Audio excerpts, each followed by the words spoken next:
Hi friends, Ayyanar துணை சீரியலில் இன்றைக்கி நாளைக்கான எபிசோடு பார்க்கலாம். புதுசாக பார்க்குறவங்கள அந்த சப்ஸ்கிரைப் பண்ணிக்கோங்க, லைக்கு ஹைப்பு கொடுத்து விடுங்க. வாங்க வீடியோக்குள்ளே போகலாம். நேற்றுக்கு எபிசோடு இதில் முடிச்சிருப்பாங்கன்றதை பார்த்தீங்கன்னா, இவங்க வீட்டில் இருக்கிறவங்க எல்லாருமே கிளம்பி வந்து சந்தாவை பார்க்குறதுக்காக பீகாருக்கு போயிருக்கிறாங்க இல்லைங்களா. ட்ரெயினில் போயின்னு இருக்கும்போது தான் வந்து சேரனுக்கு சுத்தமாக தூக்கமே வராது. அதையே யோசிச்சுக்கிட்டே உட்காண்ட்ருப்பார். இவங்க நிலா தான் வந்து எதையும் தப்பாக யோசிக்காதீங்கன்னா எல்லாமே நல்ல விதமாக நல்லபடியாக தான் முடியும்.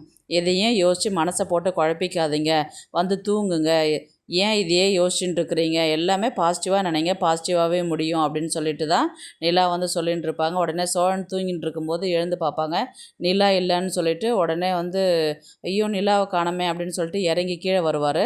அந்த இடத்துல வந்து சேரனும் நிலாவும் உட்காண்ட்ருப்பாங்க. என்ன இங்கே வந்து உட்காந்துக்கிறீங்க, நிலா நீ காணன்னு கொஞ்சம் நேரத்தில் நான் பயந்தே போயிட்டேன் தெரியுமா, இல்லை அண்ணனுக்கு தூக்கம் வரலையா, அதனால அது கொஞ்ச நேரம் நான் இங்கே உட்காந்துட்டுருக்குறேன் அப்படின்ற மாதிரி தான் வந்து அவர் சொல்லுவார். உடனே வந்து ஏன் நான் இன்னும் தூங்காத உட்காந்துருக்குற, உடம்புல தெம்பு வேணும்னா கொஞ்சம் தூங்கி ரெஸ்ட் எடுனேன், காலையில் அங்கே வேறு போகணும்ல அப்படின்ற மாதிரி வந்து சொன்னதுக்கு, இல்லைடா நீ போய் படுத்துக்கோங்க, 2 பேரும் போய் படுங்க, நான் அப்புறமே படுக்கிறேன் வானான்னு சொல்லிட்டு திரும்பவும் கூட்டிகிட்டு போயிட்டு படுக்க வச்சு பாட்டு பாடுவார்.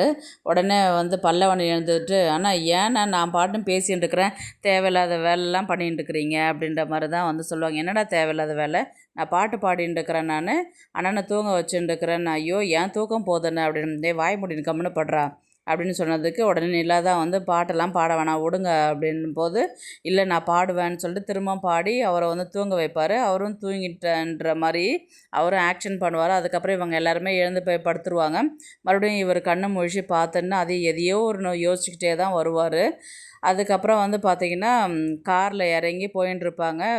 உடனே டென்ஷனாக தான் இருப்பாங்க. ஏன் நான் அனீஷ்க்கு கால் பண்ணி பார்க்கலாமே நீங்கள் அப்படின்ற மாதிரிலாம் வந்து சொல்லுவாங்க. இல்லைப்பா அவனும் வந்து எடுக்க மாட்டேங்கிறான், அவன் நம்பரும் சுவிட்ச் ஆஃப்னு தான் வருது, அதுதான் கொஞ்சம் பயமாக இருக்குது எனக்கு அப்படின்ற மாதிரி தான் வந்து சேரன் வந்து சொல்லுவார். உடனே வந்து பல்லவன் வந்து சொல்லுவார், எதுவும் பயப்படாதண்ணா, அவங்க அவ்வளோ பிரச்சனையாக இருக்கும்போது அன்னைக்கு கால் பண்ணி சொன்னவங்க இப்போது கல்யாணம் ஆகிற மாதிரி இருந்தால் அன்றைக்கே அவங்க சொல்லியிருப்பாங்க. 3 நாள் தானே கழித்து கல்யாணம்னு சொல்லியிருக்கிறாங்க, நம்ம அதுக்குள்ளே வந்துட்டோம்ல, அதனால் ஒன்றும் பிரச்சனை இல்லை, எதுவும் பயப்படாத, இந்த ஊருக்கு தான் வந்துட்டோம், நம்ம அங்கேயே இருந்து யோசிக்கிறத விட நம்ம இந்த ஊருக்கு வந்துட்டதுக்கப்புறம் நம்ம அதை பற்றி யோசித்து நம்ம பயப்பட தேவையில்லை, எதுவாக இருந்தாலும் பார்த்துக்கலாம் அப்படின்னு நீ தானே சொன்ன, நீ ஏன் அதை பற்றி ஏன் யோசிச்சுட்டு இருக்கிற அப்படின்னு பல்லவன் வந்து சொல்லுவார். உடனே வந்து பார்த்தீங்கன்னா சரி அதுதாண்டா நானும் யோசிச்சுன்னு வரேன்னு சொல்லிட்டு வண்டி வந்து வீட்டாண்ட நிறுத்துவாங்க. வீடு வந்து பூட்டிகிட்ருக்கோம். என்னென்ன வீடு பூட்டி இருக்குது அப்படின்னு சொல்லிட்டு சொல்லும் போது உடனே சோழன் வந்து ஒருவேளை சந்தா வந்து சென்னைக்கு கிளம்பி போயிட்டாங்களோ, நம்ம இங்கே வந்த மாதிரி அவங்கள தேடினா அவங்க அப்பா அம்மாலாம் போயிட்டு வீட்டை பூட்டிகிட்டு போயிட்டாங்களா அப்படின்ற மாதிரி வந்து கேட்டதுக்கு, ஸோ நிலா வந்து லூஸ் மாதிரி ஏதாவது சொல்லின்னு இருக்கிறீங்க, பயமுறுத்தாதீங்க, அமைதியாக இருங்க அப்படின்ற மாதிரி தான் வந்து அவங்க சொல்லுவாங்க. உடனே வந்து இருங்க யார்கிட்டையாவது கேட்கலாம் அப்படின்னு சொல்லிட்டு நிலா சொல்லும்போது அங்கே 2 லேடீஸ் வருவாங்க. அந்த இடத்துல அவங்க கேட்கும்போது இந்த மாதிரி சந்தாக்கு வந்து கல்யாணம் நடக்குது கோவிலில், இன்னும் 20 நிமிஷம் தான் இருக்குது அப்படின்ற மாதிரி தான் வந்து சொல்லுவாங்க. ஃபஸ்ட்டு இவங்களுக்கு புரியாது, கொஞ்சம் மெல்லமாக சொல்லுங்கள் அப்படின்ற மாதிரி சொல்லுவாங்க. திரும்பவும் அவங்களுக்கு கல்யாணமா 20 நிமிஷத்தில் கல்யாணமா வாங்க போகலாம் அப்படின்ற மாதிரி தான் சொல்லிவிட்டு வண்டியில் உட்காருவாங்க. வண்டி வந்து பார்த்திங்கன்னா அந்த நேரம் ரிப்பேர் ஆகிடும். என்னாச்சு டிரைவர்னு கேட்டதுக்கு இந்த மாதிரி ஸ்டார்டிங் டப்ராக இருக்குது, எடுக்க முடியல, இன்னும் ஒரு 10 நிமிஷம் வெயிட் பண்ணுங்கள் அப்படின்னு சொன்னதுக்கு சேரன் வந்து யோசிச்சுக்கிட்டு இது சரிப்பட்டு வராதுன்னு சொல்லிட்டு காரை விட்டு இறங்கி ஓடுவார். எல்லாருமே இறங்கி ஓடுவாங்க. உடனே வந்து சோழன் தான் காரை ரெடி பண்ணி நேராக நீங்கள் கோவிலுக்கு கொண்டு வாங்க, நாங்கள் பக்கத்தில் இருக்கிற மண்டபத்துக்கு போகிறோம் அப்படின்னு சொல்லிட்டு அங்கே கிளம்பி ஓடுவாங்க. அந்த இடத்துல போய் பார்த்தீங்கன்னா அவங்க மாமா வந்து சந்தாவுக்கு தாலி கட்ட போகிற நேரத்தில் சந்தா அப்படின்ற மாதிரி தான் வந்து கூப்பிடுவாங்க. உடனே தாலி கட்டுறதை நிறுத்திட்டு இவங்க சந்தா முகத்தில் அப்போ தான் சிரிப்பே வரும். உடனே வந்து இவங்க எல்லாம் உள்ளே போயிட்டு எல்லாருமே அடிப்பாங்க. அங்கே இருக்கிற ஆளுங்கள்லாம் இவங்க வந்து இந்த சினிமா பாணியில் வந்து ஃபைட்டு சண்டை எல்லாத்தையுமே போட்டுட்டு நிறுத்தும் போது அவங்க சந்தாவுடைய அப்பா தான் வந்து எதுக்கு இங்கே வந்து பிரச்சனை பண்ணிட்டு இருக்கிறீங்க, நான் தான் வந்து என் குடும்பத்துக்கும் உன் குடும்பத்துக்கும் செட் ஆகாதுன்னு சொன்னேன்ல, நான் தான் ராமேஸ்வரத்தில் உனக்கு நான் பொண்ணை கொடுக்க மாட்டேன், என்னை தேடி வராத, எங்கள் பொண்ணை தேடி வராதுன்னு நான் தான் தெளிவாக சொல்லிட்டேன்ல அப்படின்ற மாதிரி சொன்னதுக்கு, என்னங்க மாற்றி மாற்றி பேசுகிறீங்கன்னு சொல்லிட்டு பாண்டியன் பேச ஆரம்பிப்பார். 6 மாதத்துக்கு முன்னாடி என்ன சொன்னீங்க, பணம் நகை தந்துட்டு நாங்கள் கல்யாணம் பண்ணி வைக்கிறேன்னு சொல்லிட்டு இப்போது முன்னுக்கு பிறனா வந்து கல்யாணம் பண்ணி வச்சா என்னது அது, அதெல்லாம் சரிப்பட்டு வராது, நீங்கள் தான் வந்து ஃப்ராடு வேலை பண்ணுறீங்க அப்படின்ற மாதிரி வந்து சொன்னதுக்கு, என் பொண்ணுக்கு நான் எப்போ வேணால் கல்யாணம் பண்ணுவேன், அது யார் நீ கேட்கறதுக்குன்னு சொல்லிட்டு மறுபடியும் சண்டை போட ஆரம்பிப்பாங்க. அதுக்கப்புறம் நிறுத்துங்க நிறுத்துங்க அப்படின்னு சொல்லிட்டு சொன்னதுக்கப்புறம் இவங்க சந்தாவுடைய மாமா வந்து சேரன்கிட்ட சண்டை போடுவாங்க. திரும்ப இவங்க சண்டை போடுவாங்க. அட நிறுத்துங்க அப்படின்ற மாதிரி தான் வந்து சொல்லுவாங்க. என்னதாங்க பிரச்சனை? நான் தான் இவர் அனீஷ் கிட்ட வந்து கேட்பார், ஏன் அனீஷ் நான் உன்னை நம்பிட்டு இருந்தேன், நீயாவது கால் பண்ணி சொல்லுவான்னு பார்த்தாக்கா நீ இந்த மாதிரி வந்து பண்ணிட்டு இருக்கிறீ அப்படின்ற மாதிரி வந்து சொன்னதுக்கு, பையா இதெல்லாம் சரிப்பட்டு வராது, அவங்க உங்களை எதனா பண்ணிவிடுவாங்க, நீங்கள் கம்முன்னு சந்தாவை கல்யாணம் பண்ணிக்காத வெளியில் போயிடுங்க அப்படின்னு சொன்னதுக்கு, நீ யார் அனீஷ் எனக்கு சொல்கிறது? நான் வந்து உண்மையாக லவ் பண்ணுறேன், நான் சந்தா விட்டுட்டு நான் போக மாட்டேன், சந்தாவை கூட்டிகிட்டு தான் இந்த ஊரை விட்டே நான் போவேன் நான் அப்படின்னு சொல்லிட்டு அவர் போய் சந்தாவை கட்டி பிடிச்சிட்டு நிற்பார். உடனே வந்து பார்த்தீங்கன்னா இதெல்லாம் சரிப்பட்டு வராதுன்னு சொல்லிட்டு சந்தா அம்மா வந்து பார்த்தீங்கன்னா சந்தாவை இழுத்து கொண்டு போயிட்டு மேடையில் உட்கார வைப்பாங்க.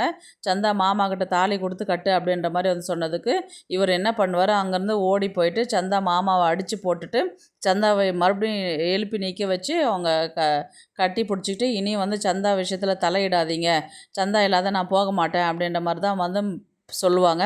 திரும்பவும் என்ன பண்ணுவாங்க, சண்டை ஸ்டார்ட் ஆகும். அடிக்கும்போது இவங்க நிறுத்துங்க, நான் மாசமாக இருக்கிறேன் அப்படின்ற மாதிரி சந்தா வந்து சொல்லுவாங்க. கல்யாணம் நிறுத்துறதுக்காக இந்த பொய் சொல்கிறியாடி நீ அப்படின்னு சொல்லிட்டு சந்தாவுடைய அம்மா வந்து கேட்பாங்க. இல்லை நான் உண்மையிலே மாசமாக தான் இருக்கிறேன், அதனால தான் நான் அவர்கிட்ட சொல்லி கல்யாணத்துக்கு நான் வர சொல்லி சொன்னேன், எனக்கு அவர் தான் வேணும், என் வயிற்றில் வளர்கிற குழந்தைக்கு சேரன் தான் வந்து அப்பா அப்படின்ற மாதிரி தான் வந்து சந்தா வந்து சொல்லுவாங்க. எல்லாமே அப்படியே ஷாக் ஆகி நிற்பாங்க. இது இவங்க அண்ணன் தம்பிங்களுக்கே ஒரு ஷாக்காக தான் இருக்கும். என்னென்ன இது அப்படின்ற மாதிரி தான் வந்து சொல்லுவாங்க. ஆனால் சேரனுக்கும் வந்து இந்த விஷயம் தெரிஞ்சதுனால தான் அவர் வந்து ரொம்பவே யோசிச்சுக்கிட்டு எதையோ மனசை பறி கொடுத்த மாதிரி எதையோ திங்க் பண்ணிக்கிட்டு அதிகமாக இருந்ததுக்கான காரணம் இந்த ஒரு ரீசனால் தான் இருக்கும். ஏன்னா ஸ்டார்டிங்கில் வந்து பார்த்தீங்கன்னா எபிசோடில் வந்து ஒரு நாள் வந்து சந்தாவும் சேரன் மட்டுமே ரூம் உள்ளே இருப்பாங்க. இவங்க வந்து கிட்டத்தட்ட வந்து யார் வருவானா காரில் வந்து சோழனும் பல்லவனும் வந்து அண்ணன் எங்கே போகுது என்ன பண்ணுதுன்னு பார்க்குறதுக்காக வரும்போது அப்போ சொல்லியிருப்பாங்க இல்லைங்களா, ரொம்ப நேரம் ஆச்சுண்ணா, 1 மணி நேரம் கிட்ட ஆச்சு, அண்ணன் வெளியே வரவே இல்லை, என்ன தான் பண்ணுறாங்க போய் பாரேன் அப்படின்ற மாதிரி பல்லவன் சோழன்கிட்ட சொல்லி அந்த வீட்டில் போய் பார்க்கும்போது உட்காந்து பேசிகிட்டு இருக்கிறாங்கடா அப்படின்ற மாதிரி தான் வந்து சொல்லிட்டு வருவாங்க. பேசிவிட்டு அவர் சைக்கிளில் கிளம்பி வீட்டுக்கு போயிடுவார். அப்போ வந்து பார்த்திங்கன்னா அவங்க என்னென்னா பேசிக்கிட்டு இருந்த அப்படின்ற மாதிரி கேட்டதுக்கு, இல்லைடா டீ போடுறத பற்றி, மசாலா டீ தானே அவங்க அதிகமாக போட்டு குடிப்பாங்க, அது எப்படி போடுறதுன்றது தான்டா கற்றுக்கிட்டேன் நான் அப்படின்ற மாதிரி தான் வந்து சொல்லி சமாளிப்பார். அன்னைக்கு தான் வந்து இந்த மாதிரி ஒரு சூழ்நிலை நடந்திருக்குன்றது என்னுடைய கெஸ்ஸிங். அந்த விஷயத்தை தான் வந்து இப்போ அவங்க சொல்ல வருவாங்க. அண்ணா பார்க்குறதுக்கு தான் நீ பயங்கரமாக ஒன்றும் தெரியாத ஆள் மாதிரி இருக்கிற, இந்த மாதிரி வேலையெல்லாம் நீ பண்ணியிருக்கிறிய அப்படின்னு சோழன் வந்து சொல்லுவார். இப்போது கட்டாயமாக சேரனுக்கும் சந்தாவுக்கும் தான் கல்யாணம் பண்ணி அங்கேருந்து வீட்டுக்கு நேராக கூட்டிகிட்டு வந்து வீட்டில் வந்து பார்த்திங்கன்னா ரிசப்ஷன் தான் வைப்பாங்க. அவசர அவசரமாக கல்யாணம் ஆகிடுச்சு, யாருக்குமே சொல்லவே இல்லை, அதனால் ரிசப்ஷன் ஒன்று வச்சிடலான்னு சொல்லிட்டு அடுத்த வாரம் ஃபுல்லாக ரிசப்ஷனுடைய சீரியலோடைய கதை தான் போயின்ட்டுருக்கோம். அதுக்கப்புறம் எல்லாருமே வந்து பார்க்கறதுக்கு தானே நீ இந்த மாதிரி ஒன்றும் தெரியாத பழமாக இருக்கிற, ஆனால் இந்த மாதிரி வேலையெல்லாம் பண்ணியிருக்கிற, இதுவும் நல்லதுக்கு தான், இந்த விஷயம் மட்டும் இவங்க சொல்லலைன்னா கல்யாணமே பண்ணியிருக்க முடியாது இல்லையா அப்படின்ற மாதிரி தான் வந்து எல்லாருமே வந்து ஷாக்காகி நிற்பாங்க. அடுத்தது வந்து பார்த்திங்கன்னா அவங்க பொண்ணு வீட்டிலே வந்து எங்களை மன்னிச்சிருங்க, எங்கள் பொண்ணை நீங்கள் ஏற்றுக்குங்க அப்படின்ற மாதிரி தான் வந்து அவங்க எல்லாருமே கல்யாணம் பண்ணி கொடுத்துட்டு அவங்களும் கூட வந்து ரிசப்ஷன் ஃபங்க்ஷனை வந்து முடிச்சுட்டு சந்தா ஃபேமிலி திரும்ப ரிட்டன் பீகாருக்கு கிளம்பி போகிற மாதிரி தான் வந்து கதையை கொண்டு வருவாங்க. பார்க்கலாம் கதையை வந்து எப்படி எடுத்துகிட்டு போகிறாங்கன்றது. இந்த விஷயம் எப்படி நடந்த இன்சிடெண்ட்டை தான் வந்து நமக்கு அதை இப்போ கதையை வந்து காமிப்பாங்க. அடுத்தது ரிசப்ஷன் கதையை காமிப்பாங்க. அடுத்தது சேரன் கதையை முடிச்சுட்டு பாண்டியன்கிட்ட போவாங்க. இப்போது சேரனுக்கு ஒய்ஃபாக வந்து சந்தா வந்து 2வது மருமக உள்ளே என்ட்ரி ஆனதுக்கப்புறம் 3வது மருமக என்ட்ரி ஆகிறதுக்காக பாண்டியனுடைய கதையை தான் வந்து அடுத்த மாதம் ஃபுல்லாக வந்து கொண்டு போவாங்க. பார்க்கலாம் கதையை எப்படி எடுத்துகிட்டு போகிறாங்கன்றது. இந்த வீடியோ உங்களுக்கு பிடிச்சிருந்தா ப்ளீஸ் லைக் பண்ணுங்கள், ஷேர் பண்ணுங்கள், சப்ஸ்கிரைப் பண்ணுங்கள். தேங்க்ஸ் ஃபார் வாட்சிங். இந்த வீடியோ பிடிச்சிருந்தா லைக் பண்ணுங்க, நம்ம சேனலை சப்ஸ்கிரைப் பண்ணுங்க. உங்க ஆதரவு ரொம்ப முக்கியம். நன்றி.